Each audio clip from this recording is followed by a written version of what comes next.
وعاشروهن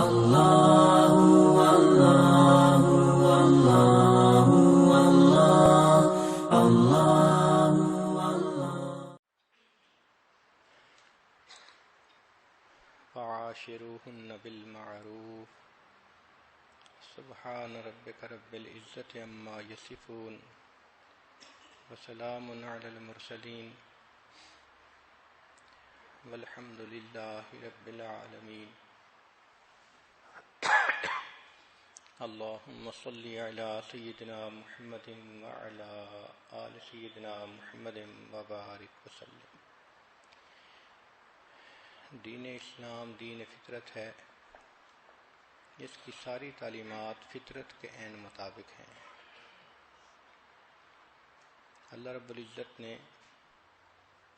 مرد کو اور عورت کو ہر وہ نعمت دی جو اس کے فرض منصبی کے لیے ضروری تھی۔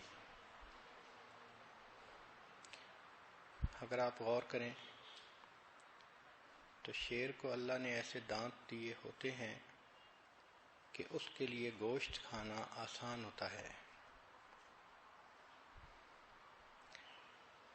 گائے اور بھینس کو اللہ نے ایسے دانت دیے ہوتے ہیں کہ ان کے لیے چارہ کھانا آسان ہوتا ہے، اور انسان کو اللہ تعالیٰ نے ایسے دانت دیے کہ اس میں گائے کے دانتوں سے بھی مشابہت ہے اور شیر کے دانتوں سے بھی مشابہت ہے۔ تو انسان سبزی بھی کھاتا ہے، گوشت بھی کھاتا ہے، تو تینوں کی بناوٹ پر غور کرنے سے پتہ چلتا ہے کہ جس کی جو ضرورت تھی اللہ نے اس کے مطابق ہی اس کے جسم کی بناوٹ کی۔ اسی طرح مرد اور عورت دو الگ الگ شخصیتیں ہیں۔ مرد کو اللہ رب العزت نے گھر کے باہر کی ذمہ داریوں کو پورا کرنے کے لیے پیدا کیا، اور عورت کا دائرہ کار گھر کے اندر بنایا۔ اس لیے دونوں کے جسم کی ساخت بھی اسی کے مطابق بنائی گئی۔ ہم نے دیکھا ہے کہ جو مشینری آؤٹ ڈور ڈیزائن ہوتی ہے وہ زیادہ مضبوط ہوتی ہے۔ بارش کے پانی سے بچنے کے لیے اس کا ڈیزائن خاص بنایا جاتا ہے، تو اس مشین کے اوپر ہوا، پانی، دھوپ اثر نہیں کر پاتی۔ اور اگر وہی مشین کسی عمارت کے اندر لگنی ہو تو پھر انجینئر اس کا ڈیزائن ڈیفرنٹ بناتے ہیں، وہ ذرا اس طرح کی بنتی ہے کہ اب اس کو اتنی پروٹیکشن کی ضرورت نہیں ہوتی۔ اسی طرح اللہ رب العزت نے مرد کو ایسی جسمانیت عطا کی کہ اس کے بیرونی تقاضوں کو پورا کرنے کے لیے ضروری تھی، عورت کو ایسی جسمانیت عطا کی جو اندرون خانہ تقاضوں کو پورا کرنے کے لیے ضروری تھی۔ چنانچہ احادیث مبارکہ سے بھی اس کے اشارے ملتے ہیں، اور ماہرین نفسیات نے اس کے اوپر سینکڑوں سال محنت کی کہ مرد اور عورت کی شخصیتوں میں یکسانیت کہاں ہے، اختلاف کہاں ہے۔ لاکھوں انسانوں کے انٹرویو لیے، ان کی زندگیوں کو اسٹڈی کیا، اور پھر اپنے تجربات کی روشنی میں انہوں نے کچھ اصول نکالے۔ اگر ہمیں یہ باتیں اچھی طرح معلوم ہو جائیں کہ مرد کی شخصیت کیا ہوتی ہے تو عورت کے لیے اس کے ساتھ رہنا سہنا آسان ہو جائے، اور مرد کو پتہ چل جائے کہ عورت کی شخصیت کیا ہوتی ہے تو مرد کے لیے عورت سے ڈیل کرنا آسان ہو جائے۔ ہم چونکہ ایک دوسرے کی تفصیلات کو نہیں سمجھتے، اس لیے ڈیلنگ میں ایسی کوتاہیاں اور غلطیاں کر لیتے ہیں کہ آپس میں الجھاؤ ہو جاتا ہے۔ گھروں کے اندر لڑائیاں بعض اوقات تو ہوتی ہیں کہ دونوں میں سے کوئی نہ کوئی بڑی غلطی کر رہا ہوتا ہے، خامند بیوی کی بجائے کسی غیر عورت میں انوالو ہوتا ہے، بیوی خامند کی بجائے کسی اور طرف متوجہ ہوتی ہے، سپلٹ پرسنالٹی بنی ہوتی ہے۔ مگر ہم نے تو یہاں تک دیکھا کہ دونوں نیک ہیں، دونوں لکھے پڑھے ہیں، اور دونوں دیندار، ذکر کرنے والے، جماعت میں جانے والے، علم پڑھنے والے، اور پھر ایک دوسرے سے الجھتے ہیں۔ تہجد بھی قضا نہیں ہوتی، پاکیزگی بھی زندگی میں ہے۔ تو اس سے معلوم ہوتا ہے کہ اس کا تعلق طبائع کے ساتھ ہے، کہ ایک دوسرے کے ساتھ کیسے رہنا سہنا ہے، یہ کسی نے نہیں سمجھایا ہوتا۔ تو آج کے اس بیان میں اس نقطے کو کھولا جائے گا کہ مرد کی شخصیت کیا ہوتی ہے، عورت کی کیا ہوتی ہے، تاکہ آئندہ بیانات میں پھر یہ بتایا جائے کہ مرد اور عورت کی کیا ضروریات ہیں۔ چنانچہ اللہ رب العزت نے مرد کو خلافت ارضی پیدا کرنے کے لیے دنیا میں بھیجا۔ طرز جمہوری نہ شان کج کلاہی چاہیے، جس کے بندے ہیں اسی کی بادشاہی چاہیے۔ یہ مرد کا مقصود زندگی ہے، آبجیکٹو آف لائف ہے، اللہ کی زمین پر، اللہ کے بندوں پر اللہ کے قانون کو لاگو کرنا۔ عورت کی زندگی کا مقصد اس مرد کی تسکین ہے کہ جو اتنے عظیم منصب کے لیے دنیا میں بھیجا گیا، اس کی زندگی کی کمی کو پورا کرنا۔ چنانچہ فرمایا لیسکن الیہا، ہم نے ام حوا کو پیدا کیا کہ وہ آدم علیہ السلام اس سے سکون پا سکیں، اس سے تسکین حاصل کریں۔ تو مرد کی ضروریات اور خواہشات کو پورا کرنے کے لیے اللہ رب العزت نے آدم علیہ السلام کی پسلی سے ام حوا کو پیدا کیا۔ تو یوں سمجھ لیجئے کہ مرد کا مقصود اور تھا، عورت کا مقصود اور تھا۔ اس لیے اللہ رب العزت نے مرد کو قوت بدن زیادہ عطا کی، اس کے مسلز کے اندر اسٹرینتھ زیادہ ہوتی ہے، مضبوط کمر ہوتی ہے۔ ہم نے تو دیکھا کہ کام کرنے والے لوگ 2.5 من وزن کی بوری ایک ہاتھ سے اٹھاتے ہیں اور اس کو 3 میٹر دور پھینک دیتے ہیں۔ اس کے بالمقابل اللہ نے عورتوں کو بدن کی نزاکت زیادہ عطا فرمائی۔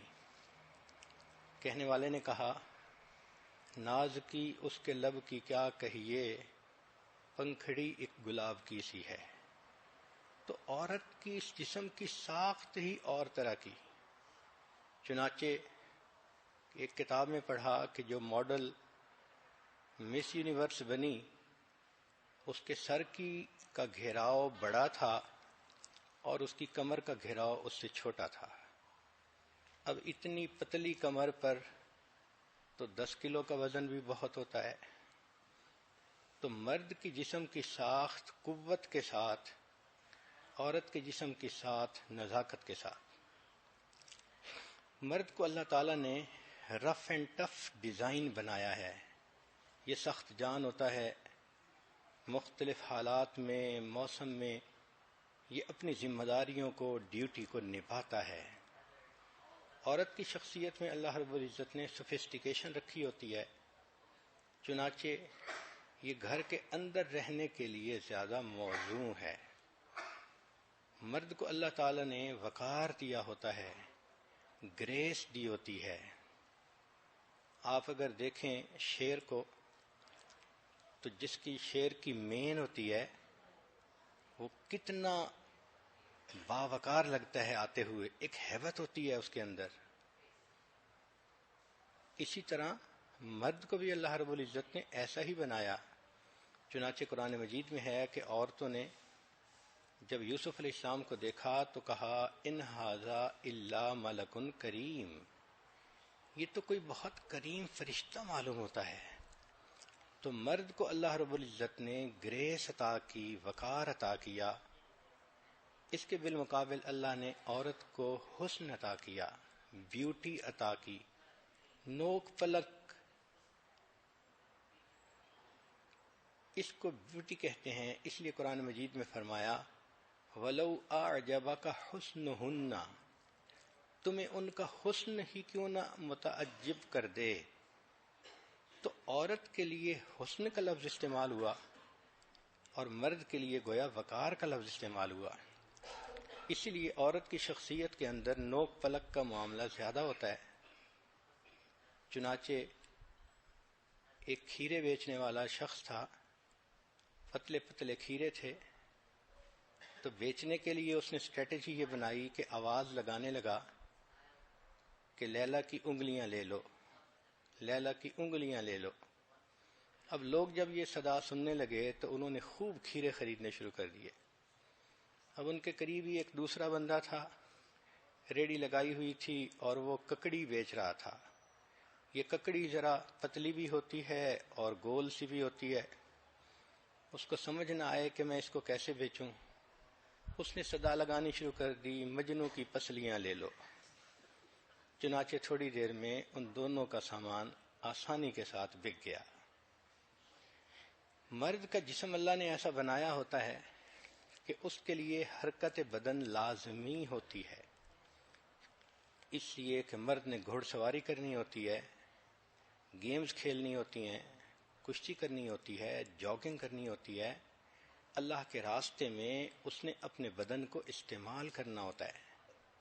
اس لیے اس کا کولیسٹرول کنٹرول کرنے کے لیے اس کو ورزش کرنی ضروری ہے، جبکہ عورت کا جسم اللہ نے ایسا بنایا کہ اس کو بہت زیادہ حرکت کرنے کی ضرورت نہیں، تھوڑی سی ایکسرسائز بھی اس کے کولیسٹرول کو کنٹرول کرنے کے لیے کافی ہوتی ہے۔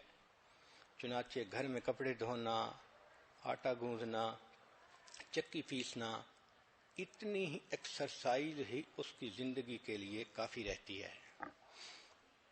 پھر مرد کے اندر اللہ نے قوت برداشت زیادہ رکھی ہے، عموماً سخت مزاج ہوتا ہے، صدمے برداشت کر جاتا ہے، بڑے بڑے مشکل حالات میں سے نبھا کر جاتا ہے، حتیٰ کہ قریب ترین کوئی عزیز فوت ہو جائے تو اپنے کندھوں پہ جنازہ اٹھا کر جاتا ہے اور قبرستان میں اس کو قبر میں اپنے ہاتھوں سے دفن کر دیتا ہے۔ عورت کو اللہ نے قوت برداشت کم دی، نازک مزاج ہوتی ہے، جلدی پریشان ہوتی ہے۔ بالفرض اگر شریعت ماں کو حکم دیتی کہ تم اپنے بچوں کو خود دفن کیا کرو، تو ہمارا تو یہ خیال ہے کہ ماں بیٹے کو دفن کرتے ہوئے خود بھی ساتھ ہی دفن ہو جاتی۔ تو قوت برداشت مرد میں زیادہ مگر عورت میں اس سے نسبتاً کم ہوتی ہے۔ پچھلے دنوں ایک خاتون نے فون کیا، کہنے لگی کہ میں نے ابھی ایک ریسرچ پڑھی ہے کہ آج کل مردوں کی جو ایوریج عمر ہے وہ تھوڑی ہے اور عورتوں کی ایوریج عمر زیادہ ہے۔ تو کہنے لگی حضرت آپ بتا سکتے ہیں کہ عورتوں کی ایوریج عمر زیادہ کیوں ہوتی ہے؟ میں نے کہا ہاں۔ کہنے لگی کیا وجہ ہے؟ میں نے کہا اس لیے کہ ان کی بیوی نہیں ہوتی۔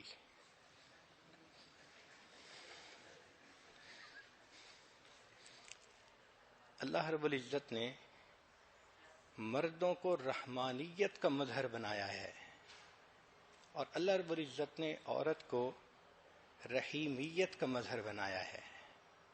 مرد کو دیکھیں تو رحمان کی صفت جھلکتی ہے، شفقت بھی ہوتی ہے، محبت بھی ہوتی ہے، مگر اولاد کی تربیت کے لیے مرد کو اللہ رب العزت نے ایک جلال بھی دیا ہے۔ اس لیے بچے ماں کو تو اللہ میاں کی گائے سمجھتے ہیں مگر باپ سے ذرا جھجکتے ہیں۔ ماں کو اللہ رب العزت نے محبت و پیار کا پتلا بنایا ہوتا ہے۔ اس دنیا میں اچھوں سے تو ہر کوئی محبت کرتا ہے، بروں سے محبت کرنے والی صرف ماں کی ذات ہے۔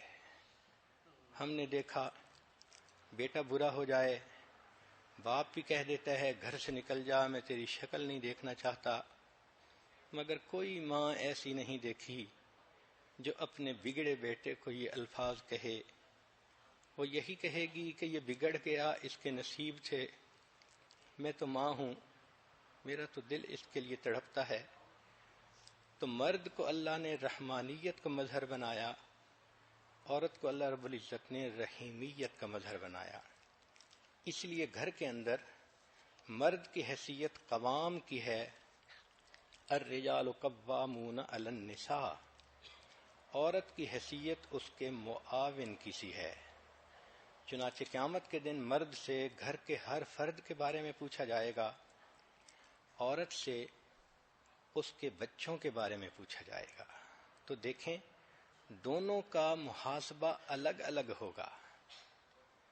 مرد میں اللہ رب العزت نے قوت فیصلہ زیادہ رکھی ہوتی ہے، اس لیے ڈیسیژن میکنگ جاب وہ بڑے آسانی سے کر جاتا ہے۔ عورت کے اندر ڈٹرمنیشن پاور نسبتاً کم ہوتی ہے، رسک لینے سے وہ ڈرتی ہے، اس لیے اس میں قوت فیصلہ کم ہوتی ہے، فیصلہ کرنے کے لیے اس کو خاوند کی ضرورت پڑتی ہے۔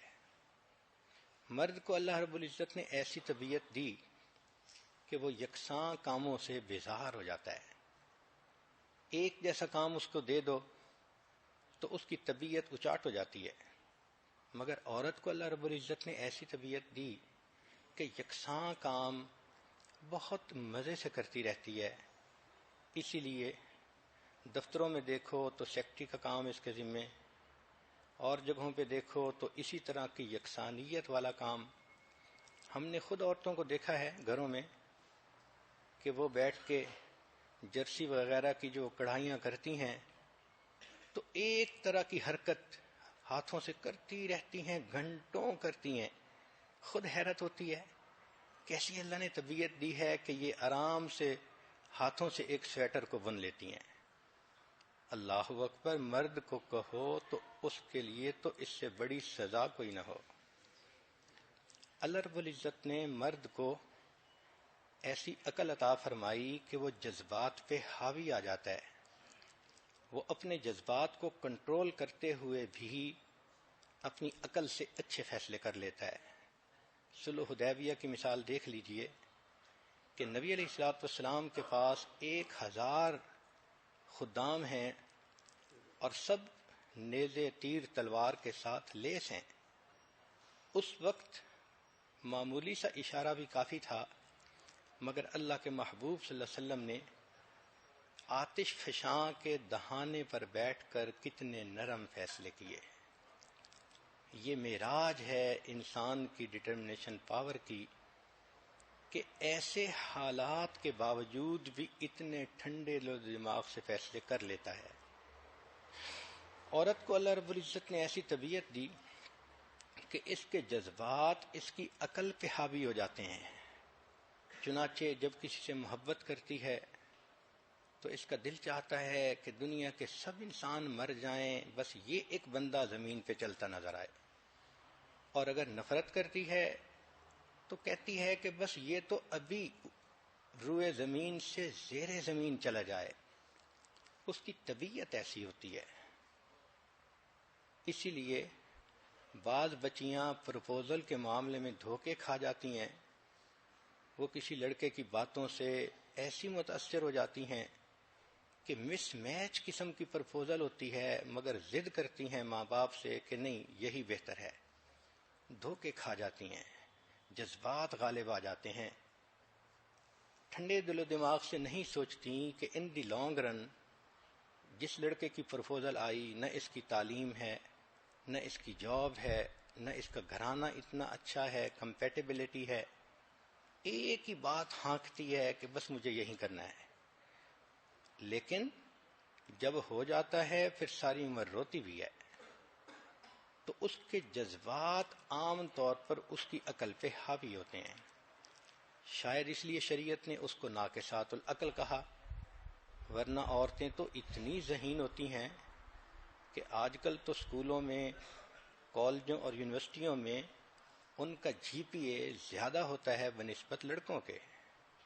تو عقل کی اس لحاظ سے تو کمی نہیں ہوتی، مگر ناقصات العقل والدین جو کہا تو وہ اس لیے کہ جذبات ان پر غالب آ جاتے ہیں۔ پھر وہ ناقص فیصلے کر جاتی ہے۔ اللہ رب العزت نے مرد کو ایسا بنایا کہ اس میں غیرت زیادہ رکھی، چنانچہ جان، مال، عزت کی حفاظت کے لیے غیرت کا ہونا ضروری تھا۔ اس لیے قرآن مجید میں اللہ تعالیٰ نے فرمایا السارق والسارقۃ، چوری کرنے والا مرد اور چوری کرنے والی عورت۔ یہاں مرد کو پہلے ذکر کیا کہ اس کو تو ہم نے غیرت دی ہوتی ہے، تو اب چوری کرنا تو اس کی غیرت کے خلاف ہے، اس لیے اس کی چوری زیادہ بری ہے۔ عورت کو اللہ رب العزت نے حیا زیادہ دی ہوتی ہے، چنانچہ قرآن مجید نے کہا الزانیۃ والزانی، زنا کرنے والی عورت اور زنا کرنے والا مرد۔ زنا کا گناہ تو دونوں کے لیے ایک جیسا، مگر فرمایا کہ چونکہ عورت کو ہم نے حیا دی تھی، اس کے باوجود اگر اس نے یہ گناہ کیا تو یہ زیادہ برا ہے، اس لیے زانیہ کا نام پہلے لیا گیا۔ مرد کی طبیعت اللہ نے ایسی بنائی ہے کہ جب ضرورت اس کو محسوس ہوتی ہے تو یہ کام کے لیے موٹیویٹ ہو جاتا ہے، آگ میں کود جاتا ہے، پہاڑوں سے چھلانگ لگا دیتا ہے، سمندر میں ڈال دیتا ہے۔ موٹیویشن کے لیے نیڈ ضروری ہے، اور عورت کی طبیعت ایسی ہے کہ جب اس کو کیئر ملتی ہے تو وہ موٹیویٹ ہوتی ہے۔ عام طور پہ یہ بات مشہور ہے کہ عورت جب کسی پر مہربان ہوتی ہے تو اپنا آپ اس کے حوالے کر دیتی ہے۔ مرد کو اللہ نے ایسی جسمانیت دی کہ یوں محسوس ہوتا ہے اس کو عبادت سے جنت ملے گی۔ اس لیے مردوں کی زندگیوں کو دیکھیں تو عشاء کے وضو سے فجر کی نماز، مراقبے، چلہ کشی، رات کو اللہ کی عبادت میں اٹھنا، اور حدیث پاک سے بھی پتہ چلتا ہے کہ اللہ اس بندے پر فخر کرتے ہیں فرشتوں کے سامنے جو تہجد کی نماز پڑھ رہا ہوتا ہے، جبکہ خوبصورت دل میں گھر کرنے والی بیوی اس کے پاس موجود ہوتی ہے۔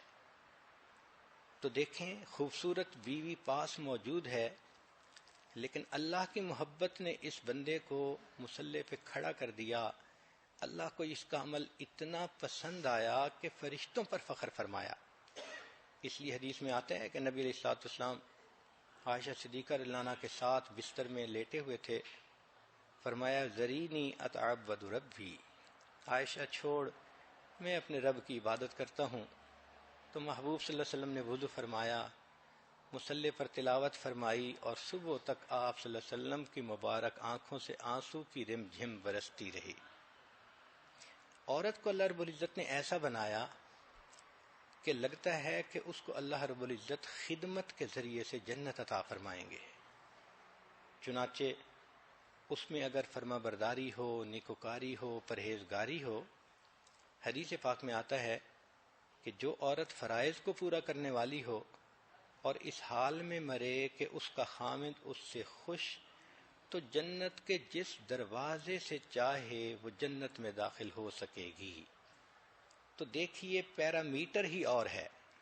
مرد کو عبادت کے پیرامیٹر سے ناپا تولا جائے گا، عورت کو خدمت کے پیرامیٹر سے ناپا تولا جائے گا۔ اس لیے مرد کے اندر مجاہدوں کی معراج ہوتی ہے، عورت کے اندر وفاؤں کی معراج ہوتی ہے۔ عورت زندگی میں دو آقاؤں کی فرما برداری کرتی ہے، ایک خاوند کہ وہ بھی آقا بنتا ہے اس کا، اور ایک پروردگار حقیق کی کہ مالک و خالق ہے۔ تو اللہ کی بھی فرما برداری کرنا، خاوند کی بھی فرما برداری کرنا، اس وجہ سے، خدمت کی وجہ سے اس کے لیے جنت کے دروازے کھول دیے جاتے ہیں۔ مرد کی زندگی کے اعمال کو دیکھیں تو شکر کی جھلک نظر آتی ہے۔ نعمتیں ہوتی ہیں، نبی علیہ السلام نے بھی ارشاد فرمایا افلا اکون عبدا شکورا۔ داؤد علیہ السلام نے فرمایا رب اوزعنی ان اشکر نعمتک التی انعمت علی وعلی والدی، یا سلیمان علیہ السلام نے فرمایا۔ تو مرد کے اندر شکر کی جھلک ہوتی ہے، عورت کے اندر صبر کی جھلک ہوتی ہے۔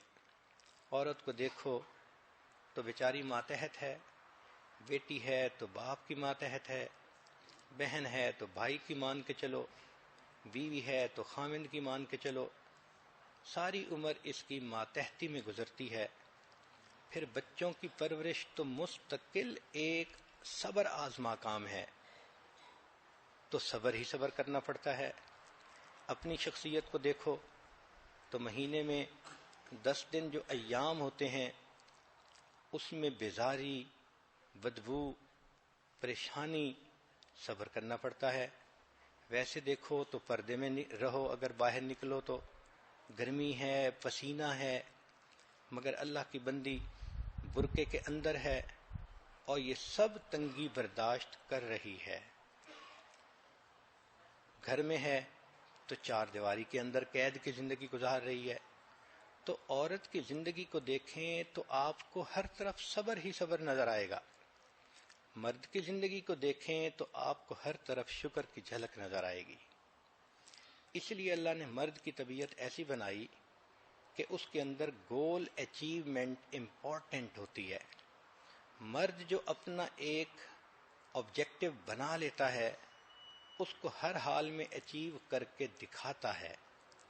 ایک بات ذہن میں رکھیں کہ یہ جو باتیں کی جا رہی ہیں یہ جنرل ہیں، عمومی طور پر، ورنہ ایسے بھی مرد ہوتے ہیں قوت ارادی کمزور، ایسے بھی مرد ہوتے ہیں بدن کمزور، عقل کمزور، مگر جنرل ایک کمپیریزن جو قرآن و حدیث اور مختلف ماہر نفسیات کی سٹڈیز سے سامنے آتا ہے اس کو سامنے رکھ کے جنرل بات کی جا رہی ہے۔ چنانچہ مرد اگر کسی مقصد کو طے کر لے تو زندگی کی بازی لگا دیتا ہے۔ بقی الدین ابن مخلد رحمۃ اللہ علیہ 20 سال کی عمر ہے، اپنے گھر سے نکلے کہ میں امام احمد بن حنبل رحمۃ اللہ علیہ کے پاس جا کر حدیث کا علم حاصل کروں گا۔ راستے میں جہاز رستہ بھٹک گیا، پیسے بھی ختم ہو گئے، کپڑے بھی میلے کچیلے، بیمار بھی ہو گئے۔ اس حال میں بغداد پہنچے کہ بہت زیادہ بیماری کا غلبہ تھا، کمزوری تھی۔ ایک کمرہ کرائے پر لیا، پتہ کیا تو امام احمد بن حنبل کو گھر میں قید کیا گیا تھا اور ان کے درس پر پابندی لگا دی گئی تھی۔ اب یہ پریشان کہ میں تو ہزاروں میلوں کا سفر کر کے آیا اور میں تو اپنے شیخ سے حدیث مبارکہ پڑھ ہی نہیں سکتا۔ تو انہوں نے ایک طریقہ نکالا کہ فقیر کا بھیس اپنا لیا، ہاتھ میں کشکول پکڑ لیا، پھٹے کپڑے پہن لیے، اور جب اپنے کمرے سے نکلے تو باہر نکل کر آواز لگانی شروع کر دی، اجرکم علی اللہ۔ اس زمانے میں فقیر پیسے کا سوال نہیں کرتے تھے، بس اتنا کہہ دیتے تھے اجرکم علی اللہ، تو سون دینے والے سمجھ جاتے تھے کہ ضرورت مند ہے تو وہ دے دیتے تھے۔ یہ صدا لگاتے لگاتے امام احمد بن حنبل رحمۃ اللہ علیہ کے دروازے پر گئے، اونچی صدا لگائی۔ امام صاحب نکلے، چاہتے تھے کہ کوئی درہم دینار اس کے کاسہ گدائی میں ڈال دیں۔ اس وقت انہوں نے کہا کہ حضرت میں مال کا سائل نہیں، میں حدیث کا طالب ہوں، اس لیے مجھے آپ حدیث پڑھائیے۔ حضرت نے فرمایا کہ میرے اوپر پابندی ہے، اگر پولیس دیکھے گی مجھے اور تمہیں باتیں کرتے تو ہم دونوں کو سزا ملے گی۔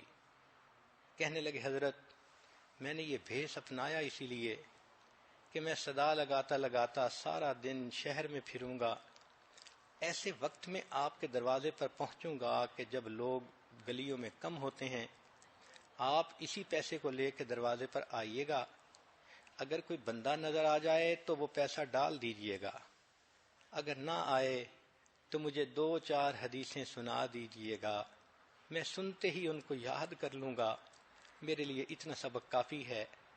1 سال تک یہ بھیک مانگتے رہے اور اس صورت میں یہ اپنے استاد سے روزانہ چند حدیثیں پڑھتے رہے۔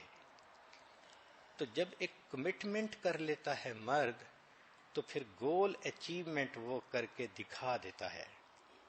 عورت کی طبیعت اللہ نے ایسی بنائی کہ اس میں شیئرنگ کی عادت بہت ہوتی ہے، چنانچہ بات اس کے دل میں نہیں رہ سکتی، بتائے بغیر. کیوں؟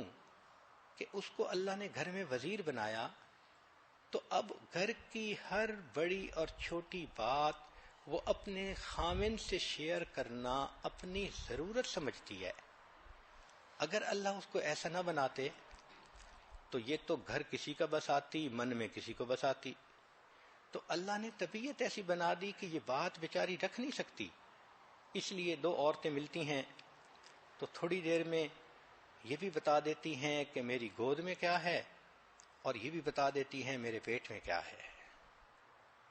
میرا خامند ایسا، میری ساس ایسی، میری نند ایسی. 5 منٹ میں ایسا حدود دربہ کھینچ دیتی ہیں کہ اگلے بندے کو سمری مل جاتی ہے. تو طبیعت اللہ نے شیئرنگ والی بنائی ہے. اس لیے جو عقل مند خامد ہوتے ہیں وہ بیوی کی رپورٹ کو خود سن لیتے ہیں تاکہ یہ کسی اور سے بات کرنے کی ضرورت ہی محسوس نہ کرے. مرد کو اللہ رب العزت نے ایسا بنایا کہ یہ بس ضرورت محسوس کرتا ہے کسی چیز کی تو اس کو کرتا ہے. مثلا کپڑے ہیں تو ضرورت کے مطابق پہنے گا. اس لیے مردوں میں یونیفارم ہوتی ہے، فوج کی یونیفارم، پولیس کی یونیفارم، کسٹم والوں کی یونیفارم. دفتروں میں دیکھو تو سب کی یونیفارمز ہوتی ہیں. یہ ان کی طبیعت کا اثر ہے. عورت کو دیکھو تو اس کے اندر اللہ نے ناولٹی بنائی ہوتی ہے، چنانچہ اس میں جدت ہوتی ہے. اب اس کو دیکھو تو ماشاء اللہ کیا فیشن، کیا ڈیزائن، کیا کلر میچنگ. سبحان اللہ. کہنے والے نے کہا وجود زن سے ہے تصویر کائنات میں رنگ. یہ جو پکے مکان، خوبصورت فرنیچر، اچھی گاڑیاں، اچھے کپڑے، یہ سب عورت کی برکتیں ہیں. اگر عورت دنیا میں نہ ہوتی تو مجھے تو لگتا ہے کہ مرد کچے مکان بھی نہ بناتے، جھونپڑی میں ہی اپنے گزارے کر لیا کرتے. اللہ نے ان کو طبیعت ہی ایسی دی ہوئی ہوتی ہے. مرد کو اللہ رب العزت نے ایسی طبیعت دی کہ وہ بریک ڈاؤن مینٹیننس کرتا ہے. جب کوئی چیز ٹوٹ جائے اب اس کو ریپیئر کرنا، اس کو بریک ڈاؤن مینٹیننس کہتے ہیں. اور کسی چیز کو ٹوٹنے سے پہلے ٹھیک کر لینا، اس کو پریونٹیو مینٹیننس کہتے ہیں. تو عورت کی طبیعت میں پریونٹیو مینٹیننس ہوتی ہے. گھر کے کاموں میں آپ دیکھیں تو مرد ہاں ہاں کرتا رہے گا، جب چیز خراب ہو جائے گی پھر محسوس کرے گا ہاں قدم اٹھانا چاہیے. اور عورت کو دیکھو تو ماشاءاللہ گھر کی چیزوں کو خراب ہونے سے پہلے ٹھیک کرنا، بدلنا، بہتر کرنا. اس لیے کہتے ہیں کہ گھر تو گھر والی ہی سے آباد ہوتا ہے. مرد کو اللہ رب العزت نے ایسی طبیعت دی ہے کہ وہ انٹرفیئرنس کو برداشت نہیں کرتا.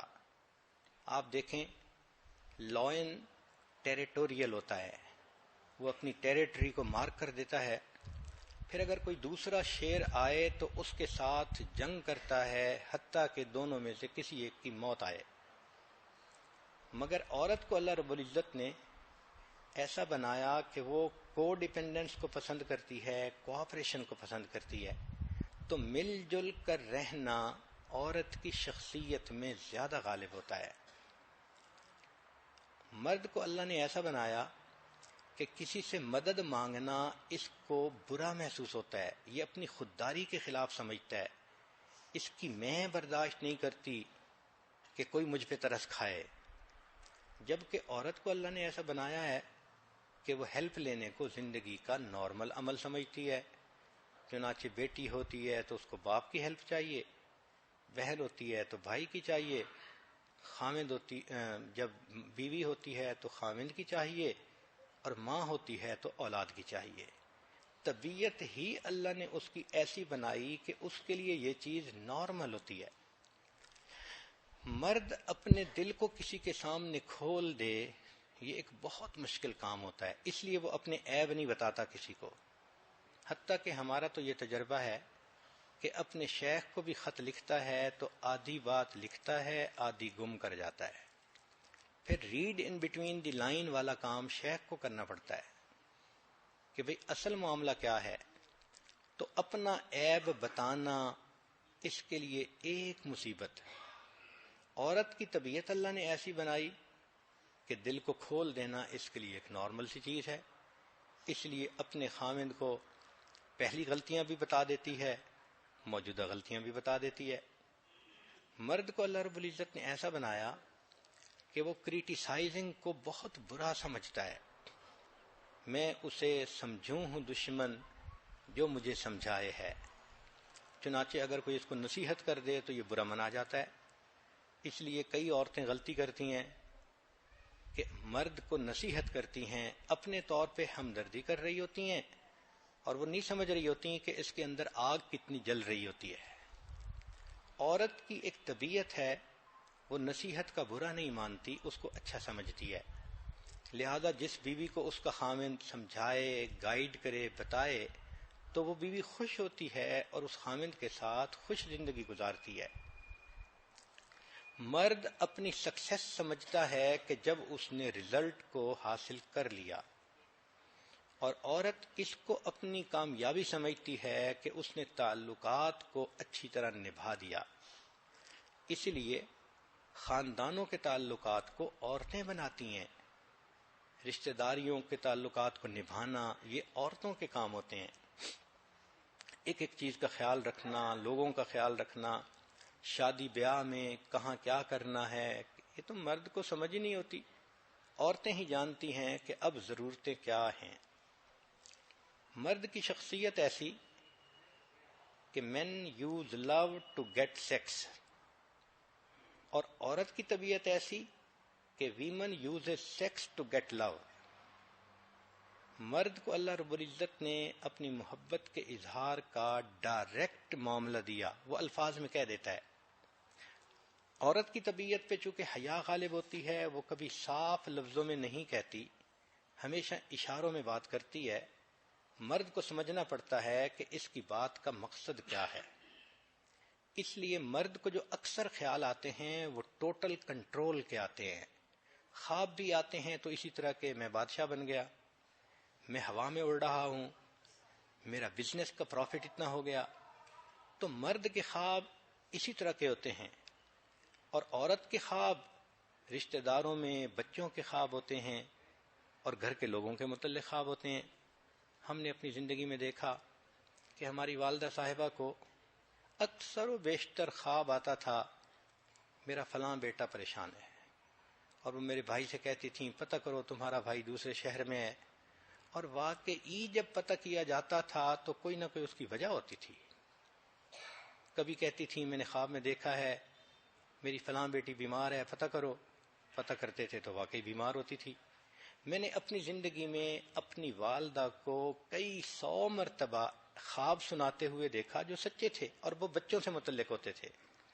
تو یوں لگتا ہے کہ چونکہ یہ اخلاص کی دیوی ہوتی ہے، مخلص ہوتی ہے اور بچوں میں خدمت میں گم ہوتی ہے، تو بچوں سے متعلق سب سے بہتر اور جلدی الہام ماں کو ہی ہوتا ہے۔ تو مرد کے خواب اور طرح کے، عورت کے خواب اور طرح کے۔ یوں سمجھ لیجئے قصہ کوتا کہ مرد کی لائف گول اورینٹڈ ہوتی ہے، عورت کی لائف ریلیشن شپ اورینٹڈ ہوتی ہے۔ چنانچہ ایک مرتبہ ایک کپل تھا، ان کی شادی ہوئی، مگر دونوں نے سوچا کہ ہم ایک کورس کر لیتے ہیں یونیورسٹی میں۔ اب اس کے لیے ان کو ٹیسٹ دینا تھا، تو دونوں میاں بیوی وہاں گئے تو انہوں نے کہا جی کہ آپ کو ایک کویسچن کا آنسر کرنا پڑے گا۔ قدرتاً کویسچن کیا تھا کہ جی ونڈرز آف دی ورلڈ بتائیں کہ دنیا کے عجائبات کیا ہیں۔ تو مرد نے اس کا جواب لکھا کہ ایجپٹ کے پیرامڈ، تاج محل، چائنا کی wall, great canyon, Panama canal, empire state building اور سینٹ پیٹر بیسیلیکا، یہ دنیا کے ونڈرز آف دی ورلڈ ہیں۔ اب دلہن صاحبہ کا جب پیپر دیکھا گیا تو اس نے دنیا کے عجائبات میں لکھا تھا ٹو سی، دیکھنا، ٹو اسمائل، مسکرانا، ٹو اسپیک، باتیں کرنا، ٹو ٹچ، ہاتھ لگانا، ٹو کس، چومنا، ٹو ہگ، گلے لگنا، اور ٹو میک لو، اور اپنے میاں سے محبت کرنا۔ اب عورت کے لیے یہ 7 چیزیں ونڈرز آف دی ورلڈ تھیں، اس لیے کہ اس کی شادی ابھی ابھی ہوئی تھی۔ تو مرد کی سوچ ڈیفرنٹ، عورت کی سوچ بالکل ڈیفرنٹ، اسی لیے شریعت نے دونوں کے احکام جدا جدا رکھے ہیں۔ سبحان اللہ، قربان جائیں، یہ کتنی خوبصورت شریعت ہے۔ مثلا مرد اور عورت کو دیکھیں تو نمازوں کے انداز مختلف، جس طریقے سے مرد رکوع کرتا ہے، عورت حاملہ ہو تو اس طرح سے رکوع کرنا اس کے لیے پاسبل ہی نہیں ہو پاتا۔ مرد کے لیے اونچا سرجا کرنا آسان، اور حاملہ عورت کے لیے اونچا سرجا کرنا مشکل کام۔ مرد سال کے 30 دن نمازیں پڑھتا ہے، عورت کو اس کی ضروریات کی وجہ سے 10 دن اللہ رب العزت نے نماز معاف کر دی ہوتی ہے۔ مرد 30 دن کے روزے رکھتا ہے، عورت ایام کے دن روزے نہیں رکھتی، لہذا اس کو رمضان کے بعد قضا کرتی ہے۔ مرد جب چاہے قرآن پاک کی تلاوت کر سکتا ہے، عورت حیض کے دنوں میں، نفاس کے دنوں میں قرآن مجید کی تلاوت نہیں کر سکتی۔ مرد کے لیے اللہ رب العزت نے چہرے کا پردہ نہیں رکھا، عورت کے لیے اللہ نے چہرے کا پردہ بھی رکھا۔ تو دیکھیے، مرد اگر نماز میں ہے اور امام غلطی کرے تو شریعت کہتی ہے کہ یہ سبحان اللہ پیچھے سے اونچی آواز سے کہہ دے تو امام کو پتہ چل جائے گا، لیکن عورت اگر نماز میں ہے تو یہ آواز بلند نہیں کر سکتی۔ فرمایا کہ ایک ہاتھ پہ دوسرا ہاتھ مارے تاکہ آواز پیدا ہو اور اس سے پتہ چل جائے۔ تو دیکھیے، مرد کے لیے جہر کی رات کو رکھا، عورت نے جہر کرنے کی ضرورت ہی نہیں ہوتی۔ تو احکام عبادت مرد کے لیے اللہ نے اور رکھے، عورت کے لیے اللہ نے اور رکھے۔ گویا شریعت نے بتلا دیا کہ دیکھو، دونوں کی جسمانی ساخت، دونوں کی شخصیتیں الگ الگ ہیں، اس کے حساب سے ان کی ذمہ داریاں ہیں۔ اب اس کو ذرا آسان لفظوں میں سمجھنا ہو تو یوں سوچ لیجئے کہ ایک ٹریلر ہوتا ہے 40 فٹ لمبا اور ایک مرسیڈیز کار ہوتی ہے۔ اب دونوں مشینوں کی نوعیت بالکل جدا۔ ٹریلر کا سائز بہت بڑا ہوتا ہے اور مرسیڈیز کار نسبتاً بہت چھوٹی ہوتی ہے، مگر ٹریلر کی باڈی بہت مضبوط ہوتی ہے، کار کی باڈی بہت نفیس ہوتی ہے۔ ٹریلر کو دیکھو تو 1 درجن ٹائر اس میں لگے ہوتے ہیں، مرسیڈیز کار کو دیکھو تو 4 ٹائر ہی کافی ہوتے ہیں۔ ٹریلر نے کئی ٹن کا وزن اٹھانا ہوتا ہے اور مرسیڈیز گاڑی نے 4 آدمیوں کو لے کر جانا ہوتا ہے۔ اس لیے ٹریلر کے ویل میں جو ہوا کا پریشر ہے وہ بہت زیادہ ہوتا ہے، اور کار کے ویل میں ٹائر کا پریشر بہت مناسب ہوتا ہے۔ بڑے بڑے ٹریلر فلی ایئر کنڈیشن نہیں ہوتے، ضرورت ہی نہیں ہوتی۔ گاڑی کو دیکھو تو فلی ایئر کنڈیشنڈ ہے۔ ٹریلر کو پارکنگ آؤٹ ڈور کرنی پڑتی ہے، مرسیڈیز گاڑی کی پارکنگ انڈور ہوتی ہے۔ ٹریلر چلتا ہے تو درمیانی سپیڈ پہ چلتا ہے، مرسیڈیز گاڑی کو دیکھو تو کروز کنٹرول ہوتا ہے۔ ٹریلر کے لیے موڑ کاٹنے کے لیے لمبی جگہ چاہیے، مرسیڈیز گاڑی کے لیے بہت چھوٹی سی جگہ چاہیے۔ اسی لیے ٹریلر چلانے کے لیے ہیوی وہیکل کا لائسنس ضروری ہے اور گاڑی چلانے کے لیے لائٹ وہیکل کا لائسنس ضروری ہے۔ ٹریلر کے انجن کے اندر ڈیزل ڈالا جاتا ہے، مرسیڈیز گاڑی کے اندر پیٹرول ڈالا جاتا ہے۔ اب گاڑیاں تو دونوں ہیں، مگر دونوں کی مقصود مختلف ہیں، تو دونوں کی کتنی چیزوں میں فرق آ گیا۔ بالکل یہی مثال سمجھ لیجئے کہ مرد اور عورت ہیں تو 2 انسان، مگر دونوں کی چونکہ مقصد زندگی جدا جدا تھے، ضروریات زندگی جدا جدا تھیں، اس لیے اللہ رب العزت نے دونوں کے جسموں میں بھی فرق بنا دیا اور دونوں کی طبیعتوں میں بھی فرق بنا دیا. اگر کوئی بندہ ٹریلر کو مرسیڈیز گاڑی کی طرح چلانا چاہے تو ایکسیڈنٹ کرے گا، اور اگر مرسیڈیز گاڑی کو ٹریلر کی طرح چلانا چاہے تو بھی ایکسیڈنٹ کرے گا. دونوں کی ضروریات کا الگ الگ خیال رکھنا پڑے گا. ایک اور مثال سے سمجھ لیجئے، ہم چھوٹے تھے تو ایک آدمی تھا ہمارے گلی میں، وہ کبوتر پالتا تھا. تو کبھی کبھی ہم گلی سے گزرتے تھے تو اس کے ہاتھ میں کبوتر ہوتا تھا. تو چھوٹے بچے ہو کے ہم بڑے حیران ہو کے دیکھتے تھے کہ اس نے کبوتر کو ہاتھ میں پکڑا ہوا ہے. ایک دن وہ کہنے لگا کہ آپ بھی اس کو پکڑو. تو ہم نے ڈرتے گھبراتے کبوتر کو ہاتھ میں لیا، مگر ہمیں یہ محسوس ہوا کہ کبوتر کو پکڑنا تو بہت آسان، نرم سی انگلیاں اس کے اوپر رکھ دو، یہ ایسا پرندہ ہے کہ خود ہی قابو رہتا ہے، نکلنے کی کوشش ہی نہیں کرتا. چنانچہ اس نے کہا کہ اس کو سختی سے مت پکڑنا، اس کا دم گھٹ جائے گا، اس کو نرمی سے ہاتھ رکھنا. چنانچہ ہم نے بہت نرمی سے اس کے پروں کو اپنی انگلیوں میں لیا اور وہ کبوتر آرام سے ہاتھ میں رہا. اب یہ ہمارا ایک تجربہ تھا کہ کسی چیز کو پکڑتے ہیں تو نرم پکڑتے ہیں. اللہ کی شان کہ ایک مرتبہ ہم ایک جگہ پر تھے، دریا کے کنارے، لوگ مچھلیاں پکڑ رہے تھے.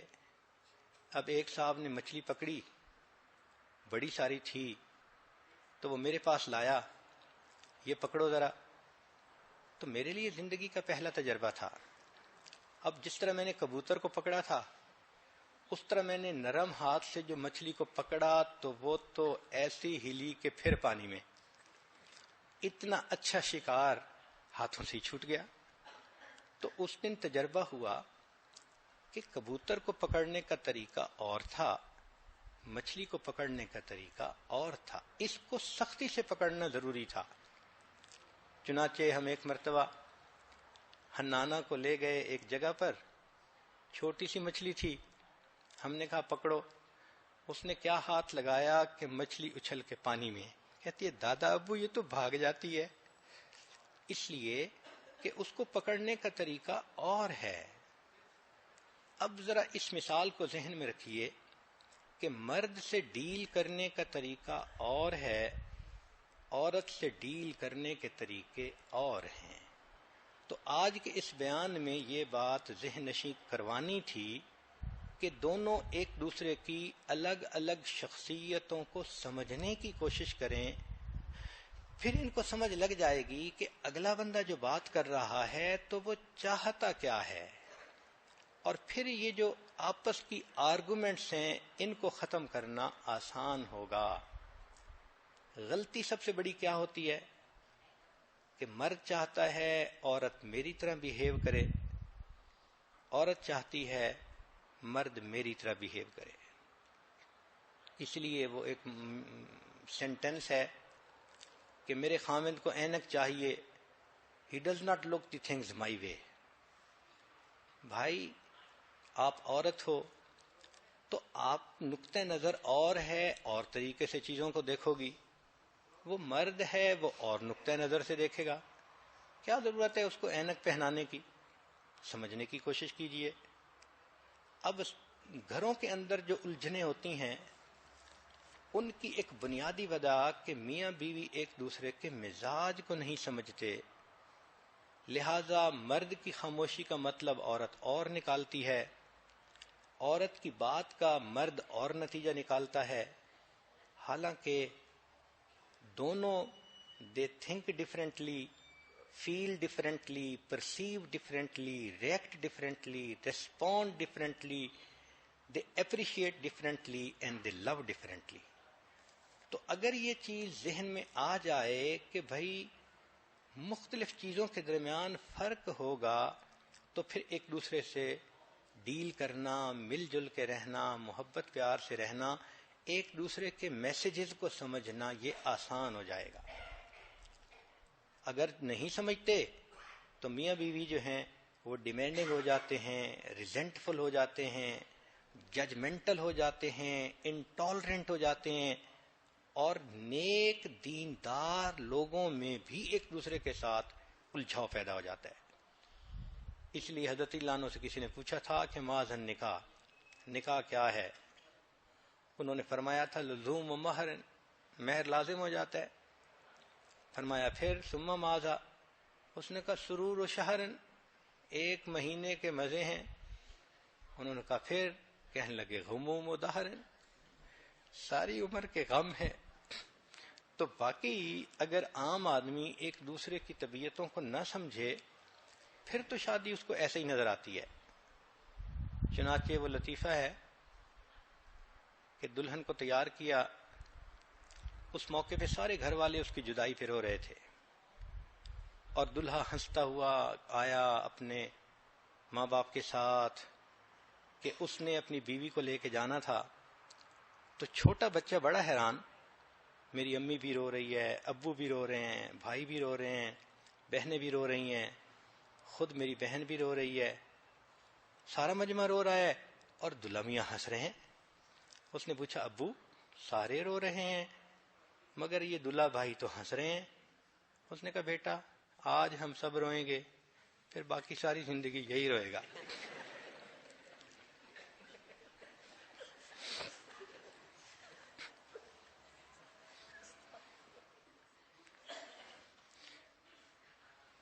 تو شادی کو اس انداز میں جو پریزنٹ کیا جاتا ہے اس کی بنیادی وجہ کہ میاں بیوی ایک دوسرے کو سمجھنے سے قاصر ہوتے ہیں، اور اگر طبیعتیں ایک دوسرے کو سمجھ لی جائیں اور ایک دوسرے کے طبیعتوں کے جو ڈفرینسز ہیں ان کی ریسپیکٹ کی جائے، ان کو ایکسیپٹ کیا جائے، تو پھر محبتیں بڑھتی ہیں، انسان ایک دوسرے کے ساتھ الفت و محبت کی زندگی گزارتا ہے.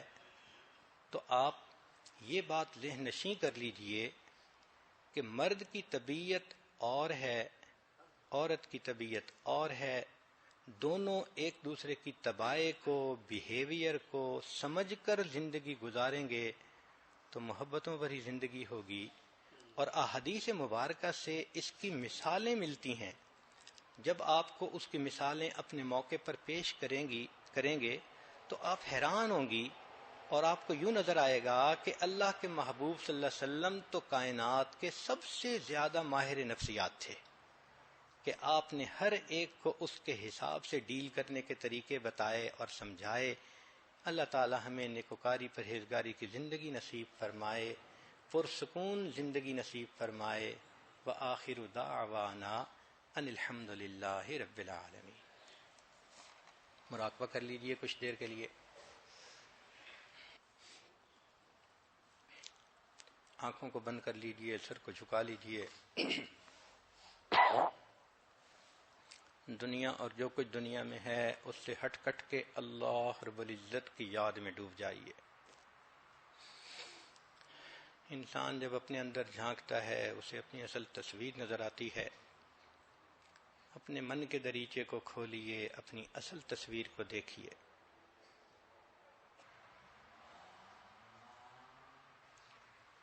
لا الہ الا اللہ محمد رسول اللہ. بسم اللہ الرحمن الرحیم. سبحان الملک الاعلی الوہاب.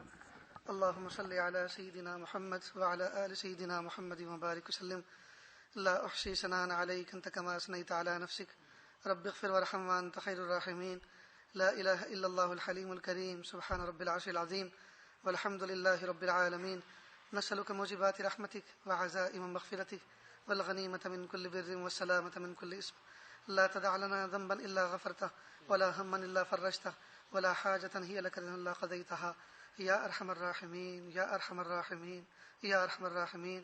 پیارے اللہ، ہم ظاہر میں آپ کے بندے اور بندیاں ہیں، حقیقت میں نہایت گندے ہیں. اللہ ہمارے دلوں کی گندگی کو دور فرما. یا اللہ ہمیں اپنی محبت کا سلیقہ عطا فرما. یا اللہ اپنی عبادت کا ڈھنگ عطا فرما. پیارے اللہ، زندگی اجڑی گزر رہی ہے. یا اللہ زندگی ساری کی ساری زندگی کا نظام بکھرا ہوا ہے. پیارے اللہ آج کے واعظ کے درس میں رب کریم جو چیزیں سیکھنے کو ملی یا اللہ ان کو دل کی گہرائیوں سے اپنانے کی توفیق عطا فرما.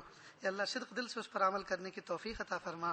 رب کریم ہمیں آج آئینہ دکھایا گیا, آج ہمیں اپنی اوقات بتائی گئی. رب کریم ہمیں اپنی شخصیات کو سمجھ کر زندگی گزارنے کی توفیق عطا فرما. پیارے اللہ ماں کو ماں بن کر اور باپ کو باپ بن کر جینے کا سلیقہ عطا فرما. رب کریم ایک دوسرے کی نیک تمنائیں اور نیک خواہشات کا احترام کرنے کی توفیق عطا فرما. پیارے اللہ ان تعلیمات سے ناواقفیت کی وجہ سے یا اللہ ایک دوسرے پر ہمیشہ دھونس پلاتے رہے, ایک دوسرے پر ہمیشہ ظلم کرتے رہے. پیارے اللہ جرم عظیم کو معاف کر دیجئے, جرم عظیم کو معاف کر دیجئے, جرم عظیم کو معاف کر دیجئے. یا اللہ بیٹی کو بہترین بیٹی اور بیٹے کو بہترین بیٹا بن کے زندگی گزارنے کی توفیق عطا فرما. خاوند کو بہترین خاوند اور بیوی کو شاندار بیوی بن کر زندگی گزارنے کی توفیق عطا فرما. پیارے اللہ آپ نے جن مقاصد کے لیے ان دونوں کے وجود کو وجود بخشا, یا اللہ ان کو اپنی اوقات میں رہنے کی توفیق عطا فرما. یا اللہ اپنی اہمیت کو سمجھنے کی توفیق عطا فرما. یا اللہ کتنے عظیم مقاصد آپ نے ان دونوں کو دیے ہیں.